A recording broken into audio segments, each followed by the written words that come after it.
ਹਾਂਜੀ ਪਿਆਰੇ ਵਿਦਿਆਰਥੀਓ, ਅੱਜ ਆਪਾਂ 7ਵੀਂ ਜਮਾਤ ਦੇ ਪਾਠਕ੍ਰਮ ਵਿੱਚ ਦਰਜ ਡਾਕਟਰ ਜੰਗੀਰ ਸਿੰਘ ਦੀ ਲਿਖੀ ਹੋਈ ਕਾਵਿ ਕਹਾਣੀ ਬਚਿੱਤਰ ਸਿੰਘ ਦੀ ਬਹਾਦਰੀ ਪਾਠ 8 ਬਾਰੇ ਪੜਾਂਗੇ। ਆਪਾਂ ਕਵਿਤਾ ਪੜਾਂਗੇ ਵੀ ਤੇ ਨਾਲ ਨਾਲ ਉਸ ਦੇ ਸਰਲ ਅਰਥ ਵੀ ਕਰਦੇ ਜਾਵਾਂਗੇ। ਸ਼ੁਰੂ ਕਰਦੇ ਹਾਂ ਆਪਣੀ ਕਾਵਿ ਕਹਾਣੀ ਬਚਿੱਤਰ ਸਿੰਘ ਦੀ ਬਹਾਦਰੀ। ਸੰਗਤ ਜੁੜੀ ਨਿਤ ਵਾਂਗਰਾਂ ਅੱਜ ਗੁਰੂ ਦੁਆਰੇ, ਦਸਮ ਪਿਤਾ ਦੇ ਸੰਗ ਸਨ ਬੈਠੇ ਇਉਂ ਸਾਰੇ, ਜੋ ਚੰਨ ਦੁਆਲੇ ਸੋਭਦੇ ਨੇ ਰਾਤੀ ਤਾਰੇ। ਹਾਂਜੀ ਨੇ ਸਰਲ ਅਰਥ ਕਰਦੇ ਆਪਾਂ।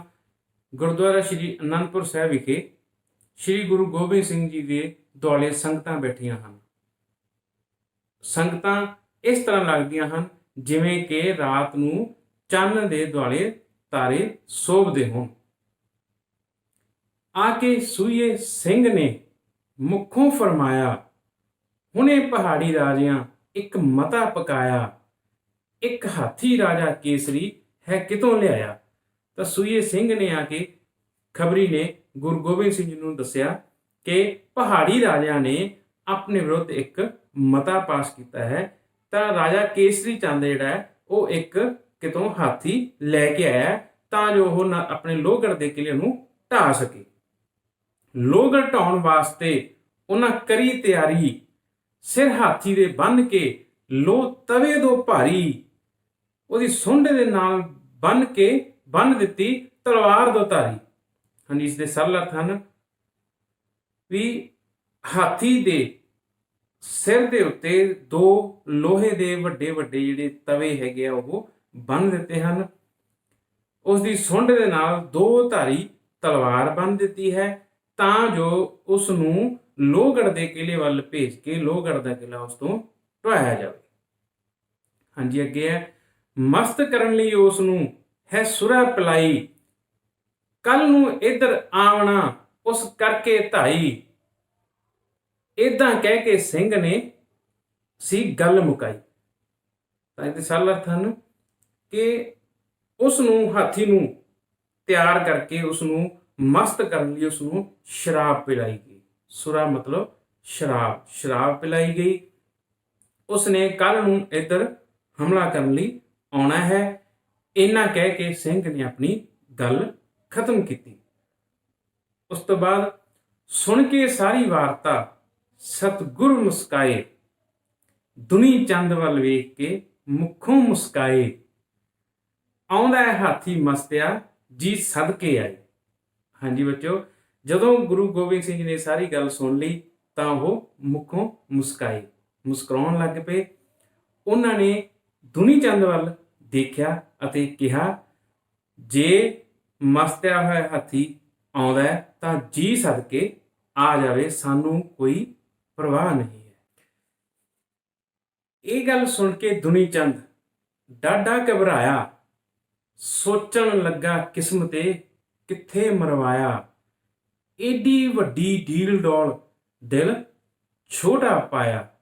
ਤਾਂ ਜਦੋਂ ਗੁਰੂ ਜੀ ਨੇ ਦੁਨੀ ਚੰਦ ਵੱਲ ਦੇਖ ਕੇ ਮੁਸਕਰਾਉਣਾ ਕਿਹਾ ਤਾਂ ਦੁਨੀ ਚੰਦ ਇਹ ਗੱਲ ਸੋਚ ਕੇ ਬਹੁਤ ਹੀ ਡਰਨ ਲੱਗਿਆ ਕਿ ਮਾੜੀ ਕਿਸਮਤੇ ਤੂੰ ਮੈਨੂੰ ਕਿੱਥੇ ਮਰਵਾ ਦਿੱਤਾ ਲਿਆ ਕੇ। ਯਾਨੀ ਕਿ ਉਹ ਹਾਥੀ ਨਾਲ ਲੜਾਈ ਕਰਨ ਤੋਂ ਡਰ ਗਿਆ ਸੀ। ਐਡੀ ਵੱਡੀ ਡੀਲ ਡੋਲ, ਐਡਾ ਸਰੀਰ ਸੀ ਉਹਦਾ, ਪਰ ਉਹਦਾ ਦਿਲ ਬਹੁਤ ਛੋਟਾ ਦਿੱਤਾ ਰੱਬ ਨੇ। ਉਸ ਤੋਂ ਅੱਗੇ ਹੈ, ਇੱਕ ਸਿੱਖ ਨੇ ਦੱਸਿਆ ਆਣ ਕੇ ਅਗਲੇ ਦਿਨ ਤੜਕੇ, ਹਰਨ ਹੋ ਗਿਆ ਦੁਨੀ ਚੰਦ ਕੰਧ ਉੱਤੇ ਚੜ ਕੇ, ਲੱਤ ਟੁੱਟੀ ਕੰਧ ਟੱਪਦਿਆਂ ਮਰਿਆ ਸੱਪ ਲੜ ਕੇ। ਤਾਂ ਅਗਲੇ ਦਿਨ ਸੁਬਾਹ ਹੀ ਗੁਰੂ ਗੋਬਿੰਦ ਸਿੰਘ ਜੀ ਨੂੰ ਕਿਸੇ ਸਿੰਘ ਨੇ ਆ ਕੇ ਦੱਸਿਆ ਕਿ ਰਾਤ ਨੂੰ ਦੁਨੀ ਚੰਦ ਘਬਰਾਇਆ ਹੋਇਆ, ਡਰਦਾ ਹੋਇਆ ਹਾਥੀ ਨਾਲ ਲੜਾਈ ਕਰਨ ਤੋਂ ਉਹ ਭੱਜਣ ਦੀ ਕੋਸ਼ਿਸ਼ ਕੀਤੀ ਕੰਧ ਟੱਪ ਕੇ। ਤਾਂ ਜਿਉਂ ਹੀ ਉਹ ਕੰਧ ਟੱਪ ਕੇ ਦੂਜੇ ਪਾਸੇ ਡਿੱਗਿਆ ਤਾਂ ਡਿੱਗਣ ਸਾਰ ਉਸ ਦੀ ਲੱਤ ਟੁੱਟ ਗਈ ਅਤੇ ਉਸ ਦੇ ਸੱਪ ਲੜ ਗਿਆ ਤੇ ਉੱਥੇ ਹੀ ਉਸ ਦੀ ਮੌਤ ਹੋ ਗਈ। ਹੱਸ ਕੇ ਬੋਲੇ ਸਤਿਗੁਰੂ, ਤੱਕ ਚਾਰ ਚੁਫੇਰਾ, ਹਾਥੀ ਵਿੱਚ ਸਰੀਰ ਦੇ ਹੈ ਜ਼ੋਰ ਬਥੇਰਾ, ਸ਼ੇਰ ਨਾਲੋਂ ਪਰ ਘੱਟ ਹੈ ਉਹਦੇ ਵਿੱਚ ਜੀਰਾ। ਤਾਂ ਗੁਰੂ ਗੋਬਿੰਦ ਸਿੰਘ ਜੀ ਨੇ ਚਾਰੇ ਪਾਸੇ ਤੱਕਿਆ ਅਤੇ ਮੁਸਕਰਾਉਣ ਲੱਗੇ, ਕਹਿਣ ਲੱਗੇ, ਕਹਿੰਦੇ ਹਾਥੀ ਦੇ ਸਰੀਰ ਵਿੱਚ ਬਹੁਤ ਜ਼ੋਰ ਹੁੰਦਾ ਹੈ, ਬਹੁਤ ਤਾਕਤਵਰ ਸਰੀਰ ਹੈ, ਪਰ ਉਸ ਦਾ ਜੇਰਾ, ਉਸ ਵਿੱਚ ਦਲੇਰੀ ਸ਼ੇਰ ਜਿੰਨੀ ਨਹੀਂ ਹੁੰਦੀ। ਇੱਕ ਸਿੰਘ ਸ਼ੇਰ ਸੂਰਮੇ ਵਿੱਚ ਦਲੇਰੀ ਬਹੁਤ ਜ਼ਿਆਦਾ ਹੁੰਦੀ ਹੈ। ਤੋਂ ਅੱਗੇ ਫਿਰ ਕਿਹਾ ਬਚਿੱਤਰ ਸਿੰਘ ਨੂੰ, ਸੁਣ ਦੁਲਿਆ ਸ਼ੇਰਾ, ਹਾਥੀ ਕਰੂ ਮੁਕਾਬਲਾ ਕੀ ਸਿੰਘਾ ਤੇਰਾ, 10 ਹਾਥੀਆਂ ਲਈ ਵੀ ਤੂੰ ਸ਼ੇਰ ਬਥੇਰਾ।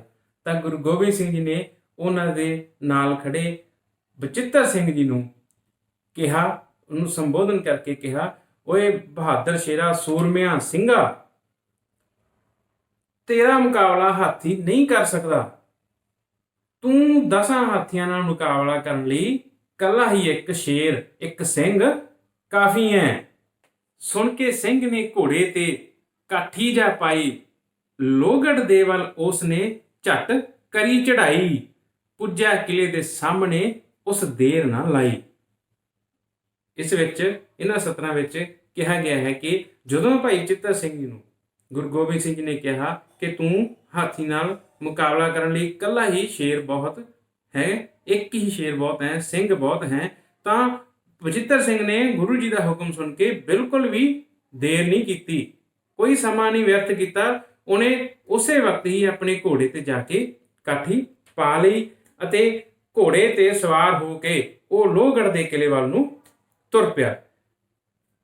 ਉਸਨੇ ਲੋਹਗੜ੍ਹ ਪਹੁੰਚਦਿਆਂ ਕੋਈ ਬਾਹਲਾ ਸਮਾਂ ਨਹੀਂ ਲਾਇਆ, ਝੱਟ ਉਹ ਲੋਹਗੜ੍ਹ ਦੇ ਕਿਲੇ ਤੱਕ ਪਹੁੰਚ ਗਿਆ। ਉਸ ਤੋਂ ਅੱਗੇ ਹੈਗੇ ਵੀ, ਮਸਤਿਆ ਹਾਥੀ ਆ ਰਿਹਾ ਸੀ ਵਾਂਗ ਹਨੇਰੀ, ਪਿੱਛੋਂ ਫੌਜਾਂ ਉਸ ਨੂੰ ਜਾ ਵੰਸ਼ ਸਕੇਰੀ, ਸਿੰਘ ਬਚਿੱਤਰ ਗਰਜਿਆ ਨਾ ਲਾਈ ਦੇਰੀ।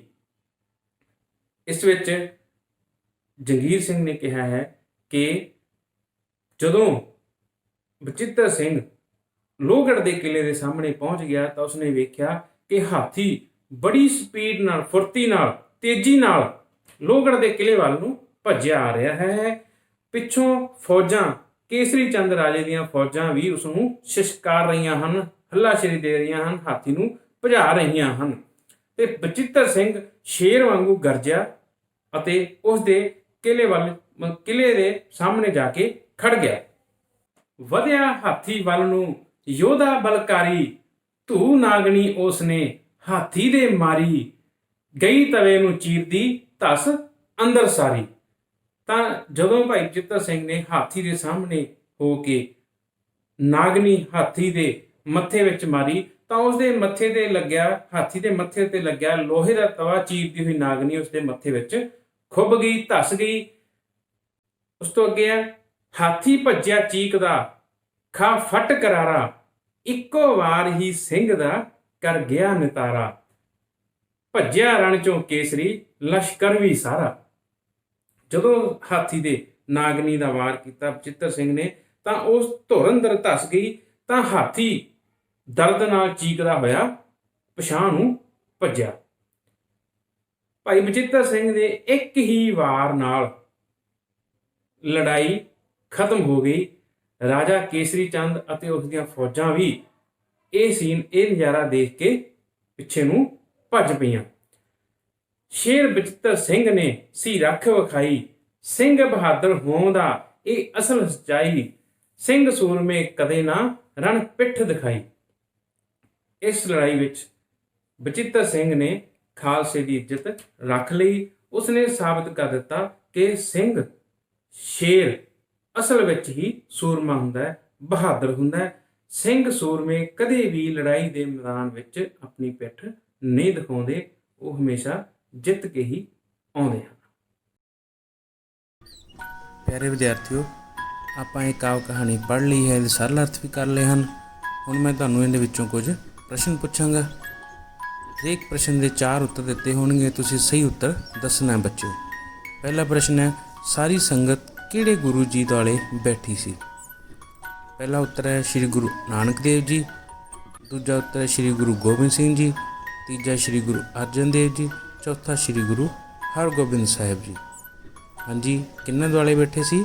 ਹਾਂਜੀ, ਸ੍ਰੀ ਗੁਰੂ ਗੋਬਿੰਦ ਸਿੰਘ ਜੀ ਦੁਆਲੇ। ਸ਼ਾਬਾਸ਼। ਹਾਂਜੀ, ਦੂਜਾ ਪ੍ਰਸ਼ਨ ਹੈ ਬੱਚਿਓ, ਰਾਜਾ ਕੇਸਰੀ ਕਿਹੜਾ ਕਿਲ੍ਹਾ ਢਾਉਣ ਲਈ ਹਾਥੀ ਲੈ ਕੇ ਆਇਆ ਸੀ? ਪਹਿਲਾ ਉੱਤਰ ਹੈ ਲਾਹੌਰ ਦਾ ਕਿਲ੍ਹਾ, ਦੂਜਾ ਮੁਲਤਾਨ ਦਾ ਕਿਲ੍ਹਾ, ਤੀਜਾ ਲੋਹਗੜ੍ਹ ਦਾ ਕਿਲ੍ਹਾ, ਚੌਥਾ ਲਾਲ ਕਿਲ੍ਹਾ। ਹਾਂਜੀ ਬੱਚਿਓ, ਕਿਹੜਾ ਕਿਲ੍ਹਾ ਢਾਉਣ ਲਈ ਲਿਆਇਆ ਸੀ ਹਾਥੀ? ਹਾਂਜੀ, ਲੋਹਗੜ੍ਹ ਦਾ ਕਿਲ੍ਹਾ। ਸ਼ਾਬਾਸ਼। ਹਾਂਜੀ, ਤੀਜਾ ਪ੍ਰਸ਼ਨ ਹੈ ਬੱਚਿਓ, ਗੁਰੂ ਜੀ ਦੀ ਗੱਲ ਸੁਣ ਕੇ ਕੌਣ ਘਬਰਾ ਗਿਆ ਸੀ? ਪਹਿਲਾ ਉੱਤਰ ਹੈ ਬਿਧੀ ਚੰਦ, ਦੂਜਾ ਬੰਦਾ ਬਹਾਦਰ, ਤੀਜਾ ਬਚਿੱਤਰ ਸਿੰਘ ਤੇ ਚੌਥਾ ਹੈ ਦੁਨੀ ਚੰਦ। ਸ਼ਾਬਾਸ਼। ਕੌਣ ਘਬਰਾ ਗਿਆ ਸੀ ਗੁਰੂ ਗੋਬਿੰਦ ਸਿੰਘ ਜੀ ਦੀ ਗੱਲ ਸੁਣ ਕੇ? ਹਾਂਜੀ, ਦੁਨੀ ਚੰਦ ਘਬਰਾ ਗਿਆ ਸੀ। ਸ਼ਾਬਾਸ਼, ਸਹੀ ਉੱਤਰ। ਹਾਂਜੀ ਬੱਚਿਓ, ਚੌਥਾ ਪ੍ਰਸ਼ਨ ਹੈ, ਭਾਈ ਬਚਿੱਤਰ ਸਿੰਘ ਨੇ ਹਾਥੀ ਦਾ ਮੁਕਾਬਲਾ ਕਿਹੜੇ ਹਥਿਆਰ ਨਾਲ ਕੀਤਾ ਸੀ? ਪਹਿਲਾ ਉੱਤਰ ਹੈ ਬਰਛਾ, ਦੂਜਾ ਤਲਵਾਰ, ਤੀਜਾ ਨਾਗਣੀ, ਚੌਥਾ ਖੰਡਾ। ਹਾਂਜੀ ਬੱਚੋ ਦੱਸੋ, ਕਿਹੜੇ ਹਥਿਆਰ ਨਾਲ ਮੁਕਾਬਲਾ ਕੀਤਾ ਸੀ ਭਾਈ ਬਚਿੱਤਰ ਸਿੰਘ ਨੇ? ਹਾਂਜੀ, ਨਾਗਣੀ ਨਾਲ। ਸ਼ਾਬਾਸ਼। ਹਾਂਜੀ ਬੱਚੋ, ਪੰਜਵਾਂ ਪ੍ਰਸ਼ਨ ਹੈ, ਸੋਭਦੇ, ਲਿਆਇਆ, ਮੁਸਕਾਏ ਆਦਿ ਕਿਸ ਕਿਸਮ ਦੇ ਸ਼ਬਦ ਹਨ? ਪਹਿਲਾ ਉੱਤਰ ਹੈ ਨਾਮ, ਦੂਜਾ ਪ੍ਰਣਾਮ, ਤੀਜਾ ਕਿਰਿਆ, ਚੌਥਾ ਵਿਸ਼ੇਸ਼ਣ। ਹਾਂਜੀ ਬੱਚਿਓ, ਕਿਹੜੇ ਸ਼ਬਦ ਹਨ ਇਹ? ਕਿਰਿਆ। ਸ਼ਾਬਾਸ਼, ਬਿਲਕੁਲ ਸਹੀ ਉੱਤਰ ਤੁਹਾਡਾ। ਹਾਂਜੀ ਪਿਆਰੇ ਬੱਚਿਓ, ਅੱਜ ਆਪਾਂ ਇਹ ਕਾਵਿ ਕਹਾਣੀ ਪੜ੍ਹ ਲਈ ਹੈ। ਇਸ ਦੇ ਨਾਲ ਸੰਬੰਧਿਤ ਬਹੁ ਵਿਕਲਪੀ ਪ੍ਰਸ਼ਨ ਉੱਤਰ ਵੀ ਕਰ ਲਏ ਹਨ। ਤਾਂ ਇਸ ਪਾਠ ਦੇ ਅੰਤ ਵਿੱਚ ਜੋ ਅਭਿਆਸੀ ਪ੍ਰਸ਼ਨ ਹਨ, ਔਖੇ ਸ਼ਬਦਾਂ ਦੇ ਅਰਥ ਹਨ, ਵਾਕਾਂ ਦੀ ਵਰਤੋਂ ਹਨ, ਉਹ ਵੀ ਤੁਸੀਂ ਆਪਣੀ ਪੱਕੀ ਕਾਪੀ ਉੱਪਰ ਨੋਟ ਕਰਨੇ ਹਨ। ਧੰਨਵਾਦ।